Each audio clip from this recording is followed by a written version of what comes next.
Hi, everyone, and welcome to Ask the Experts. I'm Tim Messagy, and today we're going to be talking about AI 2.0. I am here with our subject matter expert, Steve Wu, who is a fellow and distinguished inventor at Rambus Labs. Welcome, Steve. Thanks, Tim. Steve, I think a great place to start is, what is AI 2.0? That's a good question, Tim. AI has been really rapidly evolving, and the first generation of AI, or what some people refer to as AI 1.0, is what we've seen over the last few years. Their AI enabled things like assistants and recommendation engines and search platforms that have more intelligence built into them. They did have some limitations in terms of the inputs and outputs. For example, you could do some limited things like turn text into web results, or you could take some speech and you could actually generate other speech as well, or you could interpret that speech and provide web results. So that was a great advance over what existed beforehand. But now we're entering this era of AI 2.0. And what we're able to do now is do more generative AI. And what that means is we're able to take inputs from using things like large language models, and we can interpret these inputs either through speech or through text, and they can be really complex requests. And these generative AI engines can then take those requests and they can enter multiple different kinds of modes. They can produce text as an output, they could produce speech, they could even generate code now, and images and video and even 3D models. So the range of things that these models are able to do it's a great advance and extension over what AI 1.0 is able to do. And that's all really been enabled by two very important technologies. One is large language models that help us understand what's being asked, and the fact that new content can be generated by using AI techniques to produce results that are meaningful based on those inputs. Steve, can you explain the process? How do we train these large language models? Sure, Tim. The process of training any large language model, it's generally done in four steps. The first is that you have to have a good training set to train your model on. And there's a lot of different ways to get training information, what we call the corpus of information that the model is trained on. You can get information for large language models from places like books and web articles, just general web content. There's even open access databases that we can get some information from. And in order to train our model, we might have to take a look through that data and either clean it up. Maybe there's some noise or some things that don't quite make sense for certain contexts. And you have to prepare that data because that's ultimately what you're going to train your model with. You might have to do things like, again, like, clean up the input and things like that. Once you have the data set that you're satisfied with, that you're going to use to train your model, you have to think about, well, what does my model really look like? How many layers does it have? How many, for example, transformers do I need? How many attention heads, those kinds of things. And once you decide on the topology and configuration of your neural network, of your model, then you have to, kind of experiment a little bit. And you go through this iterative process of taking a look at that particular architecture that you've set up, and the data that you're applying, and see how accurate it is. And so in this iteration, we enter kind of this third phase where we're doing this repetitive training, really. And really what we're doing is we're trying to train the model so that on the training set, if we give it a sequence of words, it can accurately predict the next word which should come out in that sequence. And that's how it starts to learn how to generate language. So based on a few words that it starts to string together, what is a next word that makes logical sense based on the prompt or the question that the model has been asked.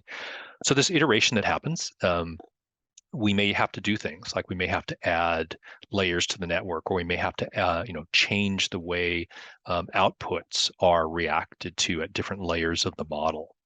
But through that iteration, what will happen is we'll get to a point where we believe it to be, accurate enough. It'll meet our accuracy goals, and it will also make meaningful content that's understandable by the person that's using it. And what we do then is we start using it, and we take a look at the how well it's doing on the outputs, and we might have to do some fine tuning. So sometimes you'll start to get inputs that you didn't necessarily expect, or the accuracy may not be as high as you had originally thought. And so there's some amount of fine tuning or tweaking of the model and some of the parameters just to make sure that it's maintaining the level of accuracy and really being able to answer the queries that the end users are asking of it. Steve, thank you. It sounds like that's still a rather complex process. So I want to go back to the idea of the democratization of AI. Given the context of what you just talked about for training, do you see that democratization happening on the inference side or on the training side or both? And what are some of the implications? Well, it's a really interesting question, Tim. What we're actually seeing in the industry today is democratization is actually happening. First, it's been happening on the inference side. So Chat GPT really ushered in a sea change and jump-started this notion of democratizing inference for millions of people around the world. Initially, it was free to sign up for accounts, and even for a small price now, we can all be doing inference on large language models. And so, really, that democratization is really happening on inference. The interesting thing that's going on is that there's a number of other large language models that have been open sourced. And that's going to further improve the reach of democratized inference, but it's also going to allow training to be democratized as well. Now, the thing that's a little bit interesting about it is the hardware that you typically use for inference isn't quite as advanced, or it's not quite as beefy as what you need for doing training. But over time, what will happen is the semiconductor industry will do the things that it's always done for decades, which is to provide more horsepower at lower cost. And the semiconductors of the future will be able to take today's tasks, which are considered too difficult to do locally, and make them easy to do on things like cell phones and personal computers and workstations. So what I believe will happen is that over time, the types of inferences we're able to do, just locally on our own machines, is going to become better, and that's going to be driven in part by the lower cost semiconductors that are more capable that the semiconductor industry will provide.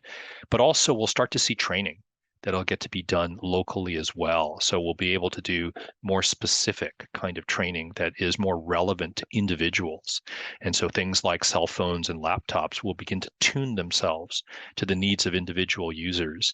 That again will all be provided by the fact that the semiconductor industry is going to continue to advance the capabilities of chips and continue to drive the cost down as well. And these chips and these kinds of processors that we see from companies like NVIDIA, AMD, and Intel, they're going to continue to become more capable, and they're going to continue to allow the industry to provide much better capabilities in terms of large language models and generative AI. So, Steve, thank you for bringing the discussion around to the chips that underpin AI 2.0. In your mind, what are going to be some of the key chip technologies moving forward?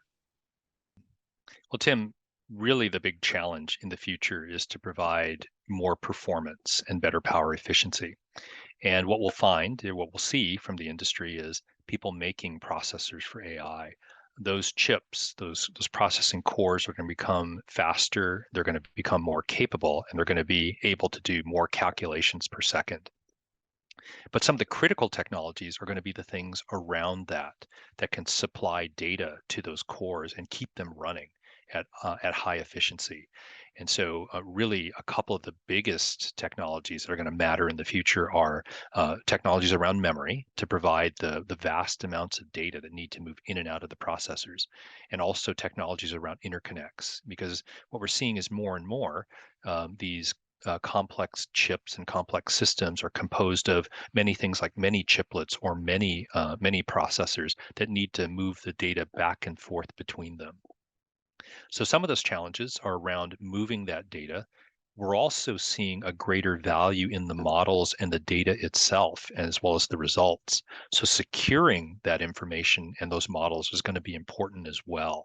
So really the kind of collection of things that we're going to see that are important are not only the processing, but around moving and securing the data. Now, it turns out that if the processors are going to run faster, then we're going to have to move data faster as well, both between processors and from processors to memory. Some of the challenges that we're going to see and that we're going to have to overcome are, for example, the power associated with moving data back and forth. It turns out that the longer the distance is that you want to move the data and the faster you want to move that data, the more power that you dissipate. And we'll see a move towards tighter integration, things like stacking chips on top of each other. So we'll think about stacking memory directly onto processors and other chips to reduce that distance and save the power. There will be other challenges, though, as we start to signal at faster data rates. The channels and the links between processors and memory, and between processors and other processors, it starts to become harder to do reliable data transmission at higher data rates. We'll see some new techniques that are likely, to show up. Things like multi-PAM signaling will be one example of a technique that we'll see more adoption of. And in the case of memory, what happens is we're going to be not only moving that data at higher data rates, but we're going to need to have more bits per chip. And as we shrink the cells to fit more of those bits on a chip, there's other effects we're going to have to manage. Things like on-die errors and on-die error correction will start to become more prevalent than it is today. And we'll have to deal with other effects like row hammer and row press, where accessing certain cells can disturb cells that are in neighboring areas. And so the industry has been working on these areas for many years, and there's a good toolkit for different ways to handle some of these effects that I just mentioned. Rambus Labs, for example, is researching some of these areas, and so is the industry. And I feel that we're aware of some of these challenges, and there's a lot of good minds that are working on it to try and address these issues, so that in the case of memory and interconnects, we can continue to provide the performance levels that the industry is going to need going forward. Thank you, Steve. It's been a fascinating discussion. AI 2.0 is a rapidly evolving space, and I really appreciate your insights. And for everybody who's joined us today, we really appreciate you too. Thank you for joining us for Ask the Experts, and we'll see you again real soon. Thanks, everyone. See you next time.